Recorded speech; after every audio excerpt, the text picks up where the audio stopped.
Blog Talk Radio. Hello and welcome to another episode of Lectures of Fallen Wisdom. Today I'm going to talk about how all the seven sins that you've heard about through the ancient times, that are all basically lights on a dashboard that tell you that your self-esteem is low. I want to start with lust because lust is the main one, is a real big one.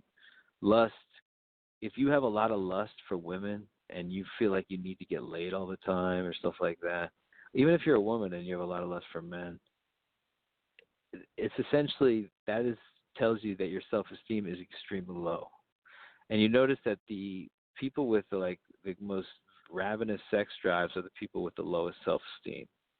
And of course, that makes sense because they would want to validate themselves through the sexual act.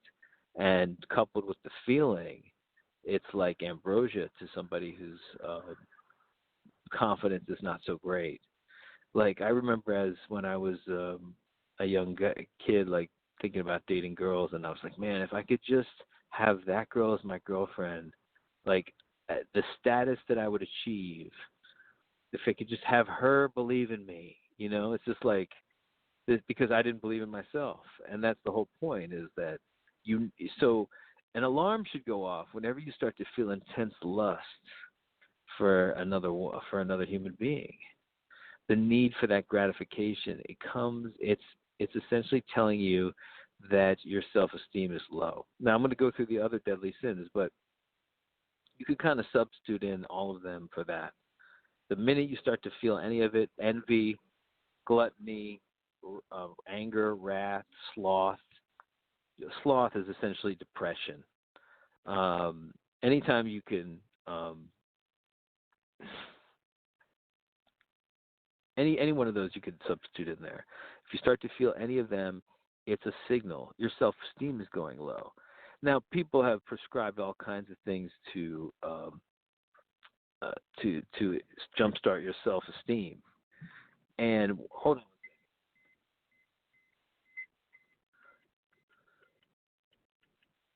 Okay, did you get that? Okay, good. That's my secret message to somebody. So just ignore, proceed. Anyway, so lust is one of them. We've talked about that, and I'm going to go actually deeper into lust. But let's talk about let's just list off these seven deadly sins that have been passed down to us through the ages, and I think they're pretty much spot on. They kind of capture the gamut.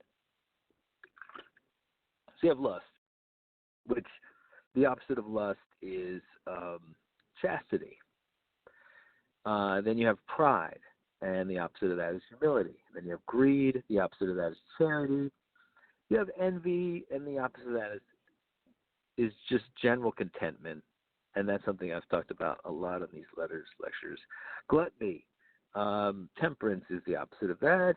And, of course, you have anger, wrath, which the opposite is patience. Sloth, which I'm basically saying is depression. And, of course, the opposite of that is enthusiasm. Now, you don't generally hear enthusiasm as one of the great virtues, but I believe it is. And I think, actually, your cells believe that it is. If your cells don't get a daily dose of enthusiasm, they start to go cancerous. Why? They start to rebel against you. They're in a bad car ride and they want to get off. And even if that means crashing the car. So you have to keep your cells happy with a nice jolt of enthusiasm every so often, however you can get it. Now it makes sense that with lust, okay, you're feeling lust for somebody. You're feeling lust for you're watching porno. You're whatever. You're getting all lustful in the porno. And what you have to understand is that as your lust grows, so does your lack of self-confidence.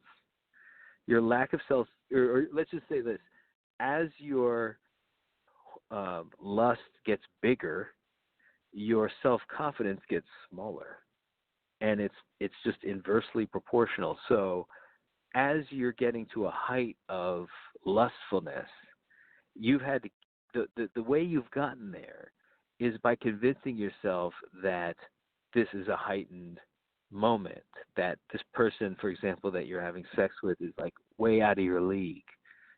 So you get this feeling of exhilaration, like you've conquered something. And you need to be, in order to be focused enough to go after that and to experience the sense of lust, you almost have to doubt yourself in that moment. Because then you get the rush of you get a deficit and then you get a rush of pleasure that comes with the conquest. But the initial treks up to the conquest, the reason why you even engaged in seeking this conquest is because your lack of self-confidence. Now, of course, that has driven a lot of people to do a lot of things in this world, especially the Western industrial world. It is essentially the driving force is a lack of self-esteem, a feeling that one is not as good as they present to the world or that they believe they can be. A sense of falling short all the time. I've talked about this on other shows. It's a plague. I call it the nihilistic self-regret problem. This is the age of nihilistic self-regret. I mean, when time travelers come back here, they have to coordinate it through an emotio state and not just the time, because there's also all these parallel universes that don't have this emotio state. So we're talking about an emotio state of nihilistic self-regret. It's everywhere, okay? So everybody's kind of feeling not as confident as they should be. So there's a lot of lust and a lot of and a lot of drive. So somebody out of pride will work to do, to get rich and to get all this money and or to get famous. The drive to get famous is definitely could be linked to pride. It doesn't have to be. It could be linked to charity. There's some people that want to be famous so they can help the world. I mean, to me, that's the only reason why you should want to be famous. So you can be kind of like a publicity superhero for the world, for the earth, for Mother Earth, like for the environment, for something good, okay? So you have different drives that can drive you to certain things, to money, to all kinds of things.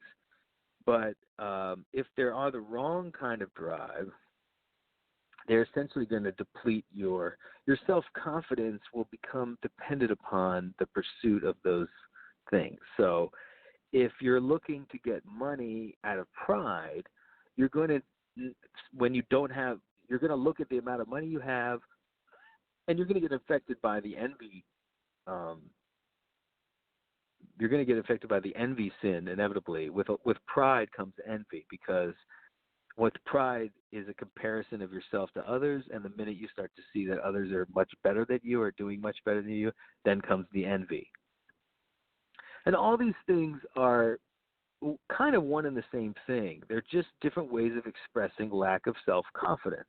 So if you start to regard these drives as, oh shit, I'm not feeling very confident right now, you can kind of shoo them away. And certainly, if you're feeling lust and you go and jerk off, say, you essentially are rewarding with an orgasm that feeling of lack of confidence. So that becomes sort of an addictive feeling, like a lack of confidence. Like a total geek gets to fuck this really hot porn star. Oh, isn't that great? But it comes with you thinking that you're a total geek. It's hard to explain what I'm saying. I hope you're getting it. There's just the only thing I can say is use it to just identify these states, these emotional states that come into you, and then understand what they are. And the question is, okay, so how do I get to self-confidence? How do I? Yes, okay, I have a problem with self-confidence. Like, how do I change that? Well, there's a lot of books. Get your confidence, do this, do that, all these fucking self-helps. But it's really the same shit I've been talking about, okay? As long as your mind is thinking, your confidence isn't going to be that great, because there's an element, there's a trained portion of our consciousness that is just focusing on negativity. And it's like 75% focusing on that. So the minute you set your brain in motion on automatic, it floats there. And a lot of that is tied up in your self-esteem and your ability. Not only do you picture the world in a harsh way, you picture yourself as a hopelessly inadequate player in this harsh world. Two strikes against you to bat, just in your mind, that you've created. They don't exist. Those are completely constructed bullshit assessments, usually made out of tiredness, but then stored in the brain and then used constantly to badger the mind. The brain likes to fuck with itself. The brain is like this hard sergeant trying to whip itself into shape at all times. So if you give this sergeant voice all times, it's going to be shouting in your ear and calling you an idiot. And just being so disheartened with the possibilities compared to what you've accomplished that it's almost immobilizing to the point where you can't accomplish anything. And that's the idea. There's this subtle indoctrination from Western schools that is basically imprisoned people within their mind by telling them that their potential is not filled, that they need to be working harder, that they need to be doing more, they need to be having more fun, they need to be having more sex, all kinds of, and then just plying on all these sins. Now, these sins, they're a direct outgrowth of the society basically beating down your self-confidence. So, yes, your self-confidence goes very low, and then the only thing that really gets you high are these sins. But they are just reflections of the very self-confidence that you're trying to solve. Because once you erase thought and you just manage to get your mind to not think, when it's not being used, it's when this machine is not being used, it's not on. You know, your eyes are on, you're looking at stuff. Sure, you can turn your mind on anytime you want if you need to solve a particular problem, but if it's not intentionally with your full attention working on that problem, or even if you decide, I'm going to think about this in the back of my mind for a while, that's fine too, as long as you know what you're doing, as long as you're actually watching the mind think. That's acceptable thinking. But if you're not doing that, then you should just have no mind, nothing. And that's how you're going to get confidence, because there's going to be no sergeant in your ear telling you you're an idiot and you're a fool and you're never enough and that you got to whip yourself into shape, you got to do this, you got to do that, throwing down all kinds of rules and guardrails. You don't even need that guy, because that guy presupposes that you're running around with lust, pride, greed, envy in your heart. So you need this hard-acting sergeant yelling at you and telling you to conform and trying to use your thinking willpower to craft yourself into some kind of great man. And there's just no way to get to greatness. There's no way to get to enlightenment. There's no way to get to genius, to wisdom, without turning off your thinking completely. Because your thinking is your lack of self-confidence. It's just it's the manifestation of it.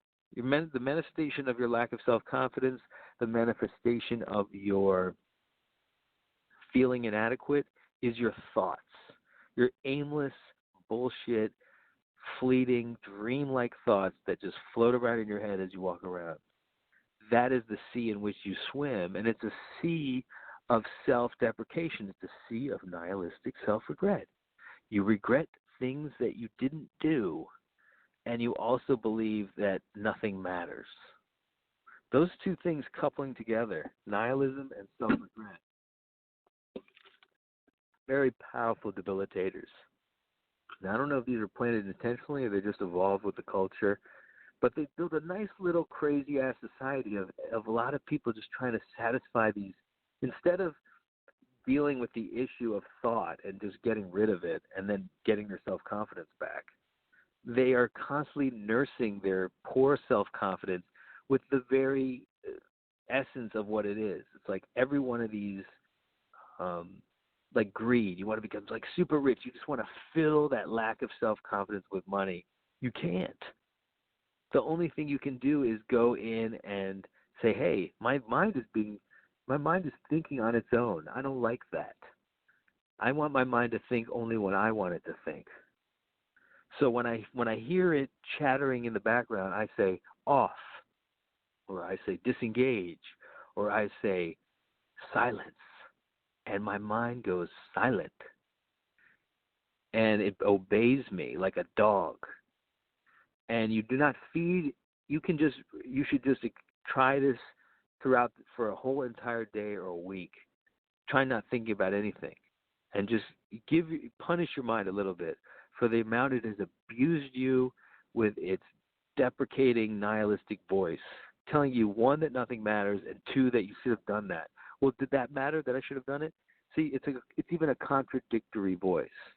If nothing matters, then it doesn't matter that you didn't fulfill your potential.